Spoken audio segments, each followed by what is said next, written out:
မင်္ဂလာပါခင်ဗျာကျွန်တော်နာမည်နိုင်လင်းထောင်းပါကျွန်တော်ကဒီနေ့သင်ခန်းစာလေးမှာဆိုရင်ကျွန်တော်ဒီမေးထားတဲ့သင်ခန်းစာလေးတွေတွေ့ရတယ်ပေါ့နော်ကျွန်တော်တို့ Microsoft Word ထဲမှာမြန်မာစာတွေရေးတယ်ပေါ့ကိုရေးထားတဲ့မြန်မာစာစလုံးလေးတွေကိုကျွန်တော်တို့အကွေးပုံသဏ္ဍာန်နဲ့ရေးချင်ပါတယ်ဘယ်လိုမျိုးရေးရမလဲဆိုပြီးတော့ကျွန်တော်မေးထားတဲ့သင်ခန်းစာလေးတွေတွေ့ရပါတယ်ဒါကြောင့်ကျွန်တော်ဒီနေ့သင်ခန်းစာလေးမှာဆိုရင် Microsoft Word ထဲမှာရေးထားတဲ့မြန်မာစာစလုံးလေးတွေကိုကျွန်တော်တို့အကွေးပုံသဏ္ဍာန်ဖန်တီးတဲ့နည်းလေးကိုသင်ပြပေးသွားမှာဖြစ်ပါတယ်ကျွန်တော်ရှေ့ကသင်ခန်းစာမှာဆိုရင်လည်းဒါMicrosoft Word နဲ့ Software Logo Design ရေးဆွဲနည်းဆိုပြီးတော့ကျွန်တော်သင်ပေးထားတာရှိတယ်ပေါ့နော်အဲ့ဒီမှာတော့ကျွန်တော်ကအင်္ဂလိပ်စလုံးလေးတွေကိုကွေးပြပေးတာဖြစ်တယ်ဒီတော့ကျွန်တော်ကဒီနေ့သင်ခန်းစာမှာဆိုရင်မြန်မာစာစလုံးလေးတွေကိုကွေးပြီးတော့ logo design လေးဖြစ်အောင်ကျွန်တော်ကဖန်တီးပြပေးသွားမှာဖြစ်ပါတယ်ဖန်တီးပေးမှာဖြစ်တဲ့အတွက်ကျွန်တော်ဒီမှာ Microsoft Word ဆိုတဲ့ program လေးကိုကျွန်တော်တို့ဖွင့်လိုက်ပါမယ် Microsoft Word နဲ့ပြုလုပ်ပြပေးသွားမှာဖြစ်တဲ့အတွက်ကျွန်တော်တို့ Microsoft Word ဆိုတာကိုဖွင့်လိုက်မယ်เนาะပြီးရင်ကျွန်တော်တို့ blank document ဆိုတဲ့ထဲကိုဝင်ပါမယ်ဒီထဲမှာကျွန်တော်တို့ကအဓိကဒီသင်ခန်းစာလေးမှာသင်ပေးချင်တာကတော့ဒါမြန်မာစာစလုံးလေးတွေကိုအကွေးပုံသဏ္ဍာန်လေးတွေပြုလုပ်ပြပေးချင်တာပေါ့เนาะဒါမဲ့ကျွန်တော်ကတစ်ဆက်တည်းနဲ့မြန်မာစာလေးနဲ့ကျွန်တော်တို့ဒီမြန်မာစာစလုံးလေးတွေကိုအကွေးပုံသဏ္ဍာန်ဖန်တီးရတဲ့ကျွန်တော်တို့ဒီ software logo design လေးတစ်ခုဖြစ်အောင်ပေါ့ဒီဇိုင်းတုံးလေးတစ်ခုဖြစ်အောင်ကျွန်တော်ကဖန်တီးတဲ့နည်းလေးကိုကျွန်တော်ကလုပ်ပြပေးသွားမှာဖြစ်ပါတယ်ဒီတော့ကျွန်တော်ကဘာလုပ်ပြပေးမလဲဆိုတော့ဒါပရိဒတ် logo design လေးတစ်ခုဖြစ်အောင်ကျွန်တော်ဖန်တီးပြပေးသွားမှာဖြစ်ပါတယ်အရင်ဆုံးကျွန်တော်တို့ကsoftware logo design လေးတစ်ခုဖြစ်အောင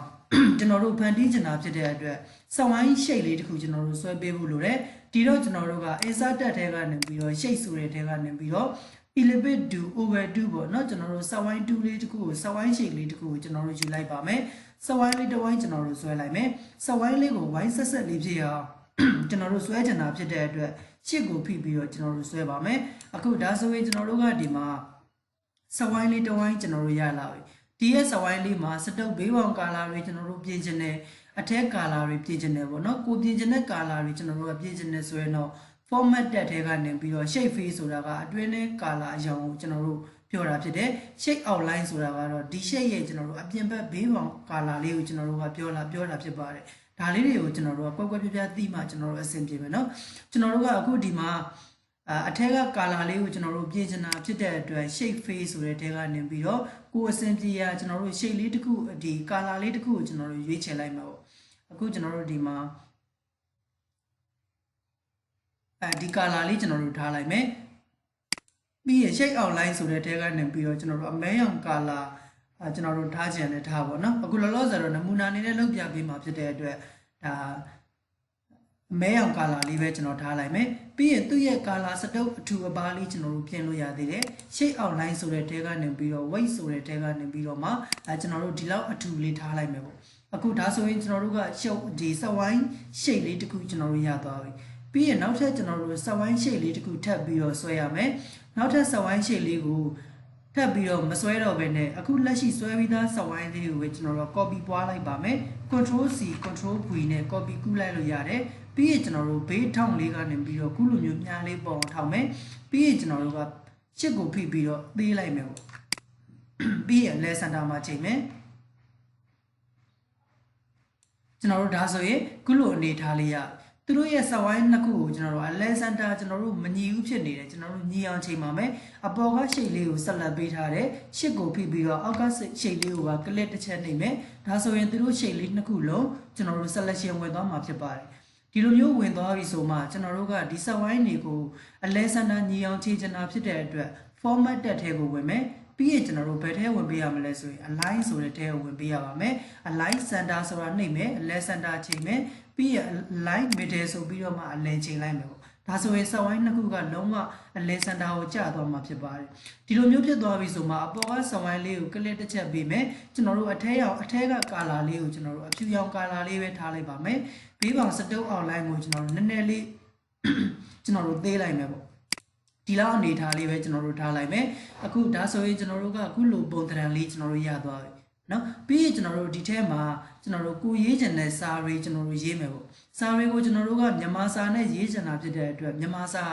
font နဲ့ကျွန်တော်တို့ရေးပေးရမယ်ဒီတော့ကျွန်တော်တို့ကအခုလောလောဆယ်ဒီမှာကာစာကြီးရှိနေတယ်ကျွန်တော်တို့မြန်မာစာတွေကိုတန်းပြီးတော့ရေးလို့မရဘူးเนาะဘာလို့မရလဲဆိုတော့ကျွန်တော်တို့ကစာတွေကိုအကွေးပုံသဏ္ဍာန်ဖန်တီးချင်တာဖြစ်တဲ့အတွက်တက်ဖောက်လေးခေါ်ပြီးတော့မှရေးပေးရမယ်ဒါမှကျွန်တော်တို့ကစာတွေကိုအကွေးပုံသဏ္ဍာန်နဲ့ဖန်တီးလို့ရသွားမှာဖြစ်ပါတယ်တကယ်လို့ဒီမှာတန်းပြီးတော့စာတွေကိုရေးခဲ့လိုက်တယ်ဆိုရင်ကျွန်တော်တို့စလုံးတွေက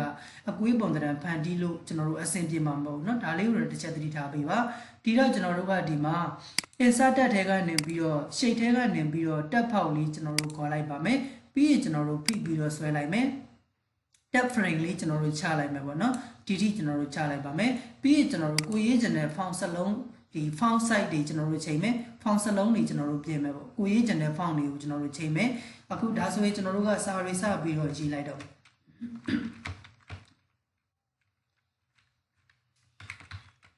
ပရာဟိတလူငယ်မောင်မယ်လေးများဆိုပြီးတော့ကျွန်တော်တို့ရေးလိုက်မယ်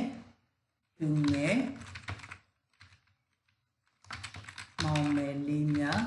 အသင်းဆိုပြီးတော့ကျွန်တော်ရေးလိုက်ပါမယ်အခုဒါဆိုရင်ကျွန်တော်တို့ဒီမှာဒီလိုမျိုးလေးရပြီပေါ့နော်သူ့ကိုကျွန်တော်တို့ကစလုံးဖောက်တွေကိုကျွန်တော်တို့အရွယ်အစားတွေကြီးလို့ရတယ်ဘိုးတွေထည့်ခဲ့လို့ရတယ်ဒါဆိုရင်ကျွန်တော်တို့ဒီမှာခုလိုမျိုးပုံစံအနေထားလေးရသွားပြီဒီစာလေးကိုကျွန်တော်တို့ကစဝိုင်းရဲ့အတွင်းထဲမှာကျွန်တော်တို့အကွေးပုံသဏ္ဍာန်လေးပြုလုပ်ချင်တာဖြစ်တဲ့အတွက်အခုလောလောဆယ်ဒီစလုံးမှာကျွန်တော်တို့ဘာတွေပါလဲဆိုရင်နောက်ခံရှိတ်ကာလာအဖြူရောင်ကြီးကျွန်တော်တို့ပါနေတယ်ဘေးကောင်စတုပ်အမဲရောင်ကြီးပါနေတယ်မလိုအပ်တာတွေကိုကျွန်တော်တို့အရင်ဆုံးဖယ်ရှားပေးရမယ်ဒီတော့ format တက်ထဲကိုဝင်ပါမယ် shape face ဆိုတဲ့ထဲမှာ no out no face ဆိုပြီးထားမယ် outline ဆိုတဲ့ထဲမှာ no outline ဆိုတော့ထားလိုက်ပါမယ်ပြီးရင်ကျွန်တော်တို့သူ့ရဲ့စလုံးကာလာကိုအဖြူရောင်နဲ့ထားချင်တာဖြစ်တဲ့အတွက်ကျွန်တော်တို့ tab face ဆိုတဲ့ထဲကနေပြီးတော့အဖြူရောင်ကာလာလေးကျွန်တော်တို့ခြယ်လိုက်ပါမယ်ဒါဆိုရင်ကျွန်တော်တို့အခုလိုအနေအထားလေးကျွန်တော်တို့ရသွားမှာဖြစ်ပါတယ်ခြားသွားပြီဆိုမှဒီစလုံးတွေကိုကျွန်တော်တို့ကအကွေးပုံသဏ္ဍာန်ဖန်တီးချင်တာဖြစ်တဲ့အတွက် tab effect ဆိုတဲ့ထဲကိုဝင်မယ်ပြီးရင် transform ဆိုတဲ့ထဲကနေပြီးတော့ကျွန်တော်တို့ကငယ်ပုံသဏ္ဍာန်အကွေးပုံသဏ္ဍာန်လေးကျွန်တော်တို့ယူလိုက်မယ်ပေါ့နော်ဒါဆိုရင်ကျွန်တော်တို့ကစလုံးလေးကအကွေးသွားမှာဖြစ်ပါတယ်ပြီးရင်ကျွန်တော်တို့ဒီမှာဒီရဲ့အောက်ကနေပြီးတော့ပြီးပြီးတော့မှစလုံးလေးကိုကိုလိုတလောက်ကျွန်တော်တို့ကွေးလို့ရတယ်ဒီတောင်းကနေပြီးတော့လည်းကျွန်တော်တို့ဒီမှာ site အကြီးအသေးကျွန်တော်တို့ခုလိုမျိုးတွေချိန်လို့ရတယ်ပေါ့နော်အခုဒီထဲမှာကျွန်တော်တို့စက်ဝိုင်းထဲမှာကိုက်ညီမှုရှိတဲ့အနေအထားလေးကိုကျွန်တော်တို့ချိန်ပေးမယ်ပြီးရင်ကျွန်တော်တို့ font စလုံးတွေကိုကျွန်တော်တို့ site တွေနည်းနည်းလေးကျွန်တော်တို့ကြီးမယ်ပေါ့အခုဒါဆိုရင်ဒီလိုအနေထားလေးကျွန်တော်တို့ရတော့เนาะကိုက်ညီမှုမရှိသေးဘူးဆိုရင်ဒါညီအောင်ကျွန်တော်တို့ချိန်ပေးရမယ်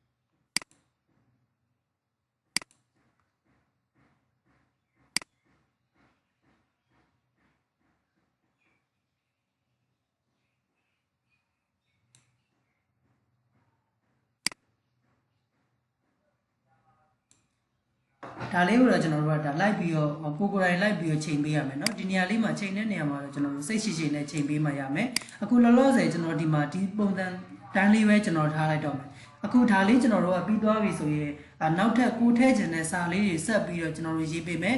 လွတ်တဲ့နေရာလေးတွေမှာလည်းကျွန်တော်တို့တစ်ခုခုတရာရာလေးဆွဲပြီးတော့ထည့်ခဲ့လို့ရတယ်ပေါ့เนาะကျွန်တော်တို့အခုဒီမှာနောက်ထပ်ကိုရေးချင်တဲ့စာလေးထပ်ပြီးတော့ကျွန်တော်တို့ရေးလိုက်မယ်စာရေးမှာဖြစ်တဲ့အတွက်အစောနာလိုပဲကျွန်တော်တို့ insert တက်ထဲကနေပြီးတော့ shape ဆိုတဲ့ထဲကနေပြီးတော့ tab font လေးထပ်ပြီးတော့ခေါ်လိုက်ပါမယ် tab frame လေးကျွန်တော်တို့ပေးလိုက်မယ်ပြီးရင်ကျွန်တော်တို့စာရေးလိုက်ပါမယ်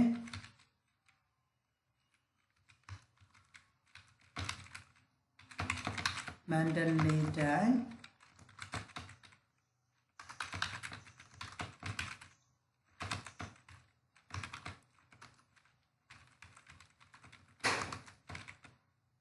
ဝန်တွေမျိုးနဲ့ပေါ့နော်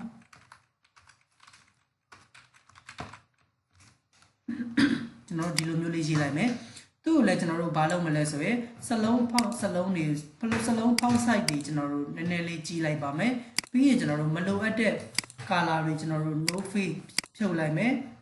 no outline ဖြုတ်လိုက်ပါမယ်စလုံး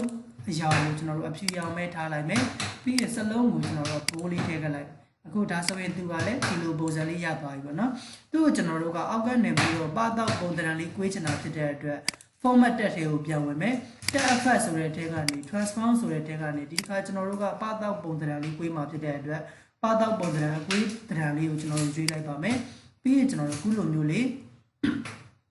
ဆွဲလိုက်မယ်ပေးလိုက်ပါเนาะကျွန်တော်တို့အခုဒီမှာဒီလိုနေထားလေးရတော့သူ့ကိုစလုံးလေးတွေကိုကျွန်တော်တို့ချိန်ပေးလိုက်မယ်အကိုကြီးပုံသဏ္ဍာန်လေးကျွန်တော်တို့ဒီလောက်အနေထားလေးကျွန်တော်တို့ထားလိုက်မယ်ပေါ့เนาะအခုဒါဆိုရင်ကျွန်တော်တို့ကဒီလိုအနေထားလေးကျွန်တော်တို့ရသွားပြီရသွားတဲ့အခါမှာဒီမှာကျွန်တော်တို့ကလွတ်နေတဲ့နေရာလေးတွေရှိတယ်အဲ့ဒီနေရာလေးတွေမှာကျွန်တော်တို့ရှိန်လေးတစ်ခုလောက်ကျွန်တော်တို့ဆွဲပြီးတော့ထည့်လိုက်မယ်ဒီထဲကနေပြီးတော့စတာတူးလေးကျွန်တော်ဆွဲလိုက်ပါမယ်ရှစ်ကိုဖိပြီးတော့စတာလေးကိုအညီအညာလေးဆွဲလိုက်မယ်သူ့ကိုလည်းကျွန်တော်တို့ကကာလာကိုအဖြူရောင်လေးထားမယ်ရှိတ်အောက်လိုင်းမှာ no outline ဆိုပြီးတော့ထားလိုက်မယ်ဒါလေးကိုကျွန်တော်တို့ကဒီနားလေးမှာထားခဲ့လိုက်ပါမယ်သူ့ကိုဒီဘက်ကိုကျွန်တော်တို့ copy ပွားပြီးတော့ယူခဲ့လိုက်မယ် control လေးကိုလက်ကဖိထားပါမယ်ရှစ်ကိုပါလက်ကဖိ copy ကျွန်တော်တို့ပွားပါမယ်မောင်ရဲ့လက်ကလေးနဲ့ဖိပြီးတော့ဆွဲလိုက်တာပါအခုဒါဆိုရင်ကျွန်တော်တို့ဒီနားလေးမှာကျွန်တော်တို့ထားလိုက်မယ်အခုဒါဆိုရင်ကျွန်တော်တို့ဒီမှာစဝိုင်း logo လေးမှာဆိုရင်ကျွန်တော်တို့ခုလိုပုံသဏ္ဍာန်လေးကျွန်တော်တို့ရလာပြီပေါ့နော်အခုလိုပုံသဏ္ဍာန်ရလာတဲ့အခါမှာကျွန်တော်တို့ဒီအတွင်းထဲမှာလဲကျွန်တော်တို့နောက်ထပ်ကိုထည့်ခြင်းနဲ့ပုံလေးတွေကျွန်တော်တို့ထပ်ပြီးတော့ထည့်လို့ရတယ်ပေါ့နော်ကျွန်တော်တို့ပရာဟိတလူငယ်မောင်မယ်လေးများအသင်းဆိုပြီးတော့သူနဲ့ကိုင်းညီမှုရှိတဲ့ကျွန်တော်တို့ပုံလေးတွေရှာထည့်လို့ရတယ်အဲ့ဒီပုံလေးတွေကိုကျွန်တော်ကအခုလက်ရှိတော့နမူနာလုပ်ပြမှာဖြစ်တဲ့အတွက်ဒါ character ဘောက်ထဲကနေပြီးတော့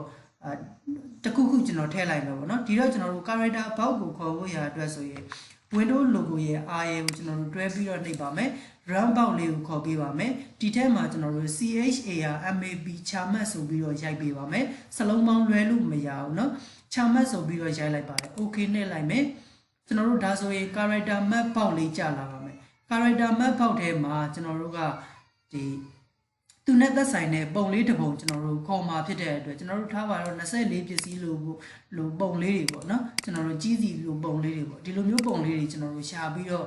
ကျွန်တော်တို့ထည့်ပေးမယ်အခုလောလောဆယ်ကျွန်တော်တို့ဒီထဲကနေပြီးတော့ကျွန်တော်ဗာထည့်မလဲဆိုရင်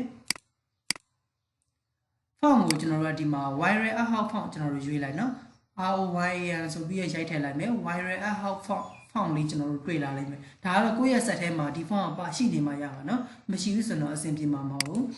အခုဒီမှာကျွန်တော်တို့ဒီထဲကနေပြီးတော့ရှာလိုက်မယ်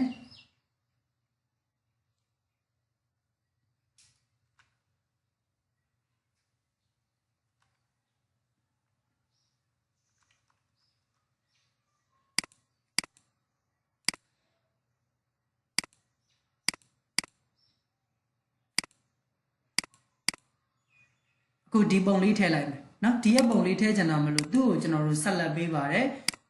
select ဆိုပြီးတော့လုပ်တယ် copy ယူခဲ့လိုက်ပါမယ်ပြီးရင်ကျွန်တော်တို့ဒီပေါက်လေးကို minimize လုပ်လိုက်ပါမယ်ကျွန်တော်တို့ပြီးရင်ဒီထဲမှာကျွန်တော်တို့ကတက်ပေါက်လေးကိုခေါ်ပြီးတော့တက်ပေါက်ထဲမှာပဲရေးမယ်ဒီတော့ကျွန်တော်တို့တက်ပေါက်လေးခေါ်တယ် control နဲ့ V နဲ့ကိုနှိပ်ပြီးတော့ပေးချလိုက်မယ်ပေါ့ဒီကကျွန်တော်တို့24ပစ္စည်းပုံသဏ္ဍာန်လေးကို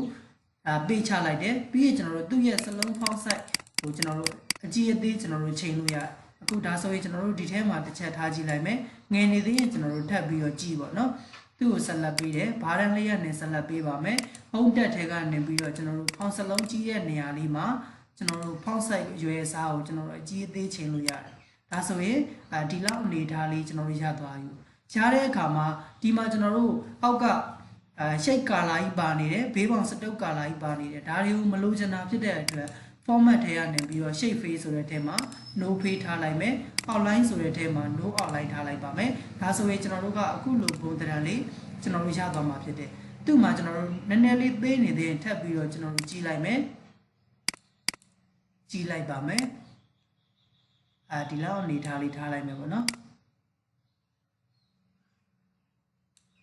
ဒီအနေထားလေးထားလိုက်မယ်သူ့ကို lesson လေးကိုကျွန်တော်တို့ကြောက်အောင်ဒီ arrow key လေးနဲ့လိုက်ပြီးတော့ချိန်ပေးလိုက်အခုဒါဆိုရင်ကျွန်တော်တို့အခုလိုအနေအထားလေးကျွန်တော်တို့ရသွားပြီပေါ့နော်ကျွန်တော်တို့စဝိုင်း logo လေးမှာဆိုရင်ဒီလိုပုံစံအနေအထားလေး ရတော့မှာဖြစ်ပါတယ်ဒါအောင်မှကျွန်တော်တို့ကမကြိုက်သေးဘူးကာလာတွေမကြိုက်ဘူးဆိုကာလာတွေအကုန်လုံးပြန်ပြောင်းလို့ရတယ်ဒီရဲ့ကျွန်တော်တို့ဒီအတွင်းတွေကဒီပုံလေးရဲ့ကာလာကိုလည်းမကြိုက်သေးဘူးဆိုရင်လည်းကျွန်တော်တို့ပြောင်းလို့ရတယ်အပေါ်ဘားတန်းလေးမှာကလစ်တစ်ချက်နေမယ် format ထဲကနေပြီးတော့ shape face ဆိုတဲ့ထဲကနေပြီးတော့မှကိုကြိုက်တဲ့ကာလာအရောင်လေးကျွန်တော်တို့ထည့်လို့ရတယ်ပေါ့နော်ဒါကြတော့ကျွန်တော်တို့ shape face ကနေသွားပြီးတော့ထည့်လို့မရတော့ဘူးသူကစလုံးပုံစံအနေနဲ့ယူထားတာဖြစ်တဲ့အတွက် tab face ဆိုတဲ့ထဲကနေပြီးတော့သွားထည့်ပေးရမယ်ကျွန်တော်တို့ဒီမှာပါဒါဆိုရင်အခုလိုပုံသဏ္ဍာန်အနေထားလေးကျွန်တော်တို့ရတော့မှာဖြစ်ပါတယ်ဒီတော့ကျွန်တော်ကဒီသင်ခန်းစာလေးမှာပြုလုပ်ပြပေးချင်တာတော့ဒီစလုံးလေးတွေကိုကွေးတဲ့အနေထားမှာကျွန်တော်ကလောက်ပြပေးချင်တာเนาะဒါမဲ့ကျွန်တော်ကတခါတည်းကျွန်တော်တို့ခုလိုမျိုးပုံစံလေးထိဆွဲတတ်သွားအောင်လို့ဒီအနေထားလေးထိကျွန်တော်ကသင်ပေးတာဖြစ်ပါတယ်ဒါလေးကိုကျွန်တော်တို့နားလည်လောက်မယ်လို့ထင်ပါတယ်ကိုကိုယ်တိုင်ပြန်ပြီးတော့လေ့ကျင့်ကြည့်ပေးပါလေ့လာကြည့်ပေးပါအကယ်၍ကိုကိုယ်တိုင်လေ့ကျင့်တဲ့အခါမှာကျွန်တော်တို့မရတဲ့နေရာလေးတွေရှိတယ်နားမလည်လိုက်တဲ့နေရာလေးတွေမလောက်တဲ့နေရာလေးတွေရှိတယ်ဆိုရင်လည်းကျွန်တော်တို့ပြန်ပြီးတော့မေးမြန်းပေးလို့ရပါတယ်အကယ်၍ကိုကိုယ်တိုင်လေ့ကျင့်ပြီးသွားပြီကိုလည်းအမှန်တကယ်ပြုလုပ်တတ်သွားပြီဆိုရင်တော့ဒီသင်ခန်းစာလေးရဲ့ comment လေးမှာ DON done ဆိုပြီးတော့ရေးခဲ့ပေးပါဦးခင်ဗျာအကယ်၍ကိုလေ့ကျင့်ပြီးသွားပြီဆိုလည်းကိုလေ့ကျင့်ထားတဲ့ပုံလေးကိုကျွန်တော်တို့ screenshot လေးရိုက်ပြီးတော့ဒီသင်ခန်းစာရဲ့ comment လေးမှာမှတ်ပေးပါဦးခင်ဗျာအခုဒါဆိုတော့ကျွန်တော်ဒီသင်ခန်းစာလေးကိုဒီမှာပဲရှင်းနာလိုက်ပါမယ်အားလုံးအဆင်ပြေကြပါစေခင်ဗျာ